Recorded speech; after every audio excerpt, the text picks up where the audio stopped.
Hey everyone, welcome to Story Bee. Let's talk about one of the haunted forts in India जिसे government ने भी बंद कर दिया है and even they don't want कि लोग वहां जाए। सो आज हम बात करेंगे भांगड़ फोर्ट के बारे में। ऐसा क्या हुआ था उस जगह पे कि आज तक फिर से कोई बस्ती वहां बस नहीं पाई है। तो कई सेंचुरीज पहले ये फोर्ट में कई फैमिलीज रहती थी। एक नॉर्मल बस्ती थी जहाँ पे मार्केट लगता, लोग अपना काम करते, फेस्टिवल्स मनाते। It was a beautiful fort जो लोगों से भरा हुआ रहता। एंड इसी फोर्ट में एक प्रिंसेस रहती थी, प्रिंसेस ऑफ भांगड़। उसका नाम था रत्नावती। कहा जाता है कि जब वो अपने टीनेज ईयर्स में पहुंची तब her beauty mesmerized a lot of people. Eventually जब उनकी शादी की उम्र हुई तब कई गांव में ये बात पहुंची कि रानी के लिए एक हस्बैंड ढूंढा जा रहा है। कई kings and prince Bhangarh fort में आए रानी रत्नावती से मिलने। फिर उन्होंने उन्हें इम्प्रेस करके उनसे शादी करने का भी ट्राई किया। जो भी उन्हें देखता वो उनकी पर्सनैलिटी एंड ब्यूटी को देख के मंत्रमुग्ध हो जाता। रानी रत्नावती की खूबसूरती की चर्चा कई गांव में फैली एंड भांगड़ फोर्ट में जो आम इंसान रहते थे वो भी रानी को बहुत पसंद करते। कुछ लोग उनसे शादी भी करने की इच्छा रखते थे पर सबको पता था कि ये मुमकिन नहीं है। रानी रत्नावती एक ऐसी राजपूत थी जो काफी ब्रेव एंड स्ट्रांग थी। उन्होंने तलवारबाजी एंड युद्ध नीति वगैरह सीखा था एंड जब भी फोर्ट में कुछ निर्णय लेने के लिए सभा बैठती तब उसका भी वो पार्ट होती। In short, it was not only her beauty which pleased others, but actually it was her personality and confidence which made her more attractive.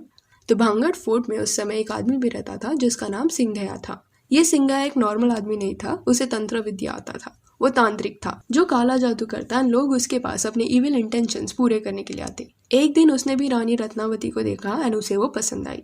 उसने मन बना लिया कि वो रानी को अपने प्यार के जाल में फंसा लेगा एंड फिर उससे शादी करेगा। एंड इसके लिए वो तांत्रिक ने ब्लैक मैजिक की मदद ली। उसने एक पोशन बनाया जिससे वो रानी को अपनी तरफ अट्रैक्ट कर सकता था।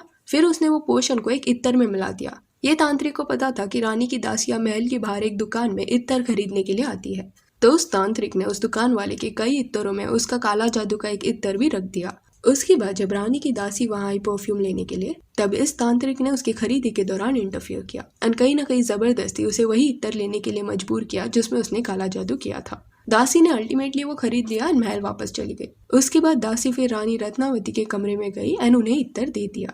इत्तर देते वक्त दासी ने रानी को बाजार में हुए वाकया के बारे में बताया कि कैसे एक तांत्रिक ने इनडायरेक्टली उन्हें यही परफ्यूम लेने के लिए मजबूर किया।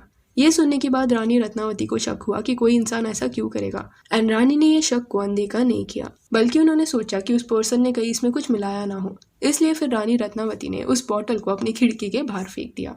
अभी वो पोशन क्योंकि मैजिकल था एंड तांत्रिक ने ये जादू किया था कि जैसे ही रानी उसे लगाएगी वो उससे अट्रैक्ट होगी। तो रानी ने जब वो इत्तर की बॉटल बाहर फेंकी तो वो एक चट्टान पे जाके गिर गई एंड टूट गई। सारा इत्तर चट्टान पे फैल गया जिसके बाद बोला जाता है कि चट्टान अपनी जगह से हिला एंड रोल होके तांत्रिक की तरफ अट्रैक्ट हुआ एंड तांत्रिक के वहां पहुंचने के बाद उस चट्टान ने तांत्रिक को कुचल दिया। रानी रत्नावती ने ये चीज अपनी खिड़की से देख ली थी क्योंकि तांत्रिक उस वक्त उस महल के पास ही था। रानी और उनकी दासियां भाग के वो चट्टान के पास गई ये देखने के लिए कि कोई घायल तो नहीं हुआ है। वहां पहुंचने के बाद उन्होंने देखा कि तांत्रिक को चट्टान ने पूरी तरह कुचल दिया है एंड तांत्रिक जब अपनी आखिरी सांस ले रहा था तब उसने भांगड़ फोर्ट एंड वहां के रहने वालों पे कर्स डाला कि रॉयल फैमिली एंड यहाँ रहने वाले लोगों की जल्दी ही मौत होगी एंड कोई भी इंसान कभी भांगड़ में अपना घर बसा नहीं पाएगा। उसके बाद तांत्रिक ने कुछ मंत्र पढ़ा एंड फिर वो मर गया। दासियां ये सब सुनने के बाद काफी सहम सी गई एंड उन्हें लगा कि ये कर्स सच हो जाएगा। पर रानी ने दासियों को समझाया कि ये तांत्रिक इविल था एंड उसके कहने से कुछ नहीं होगा। कहीं ना कहीं शायद रानी गलत थी क्योंकि तांत्रिक के मरने के एक साल के अंदर ही भांगड़ फोर्ट पे आसपास के राजाओं ने हमला किया एंड ये जंग के दौरान रानी रत्नावती मर गई। फिर रानी के जाने के बाद भांगड़ फोर्ट वीक हुआ एंड इसका फायदा मुगल्स ने लिया एंड उन्होंने फोर्ट पे हमला किया एंड कई लोगों को मार डाला। इन अ वे भांगड़ जो एक खुशहाल शहर था वो कुछ ही रातों में सुनसान शहर बन गया।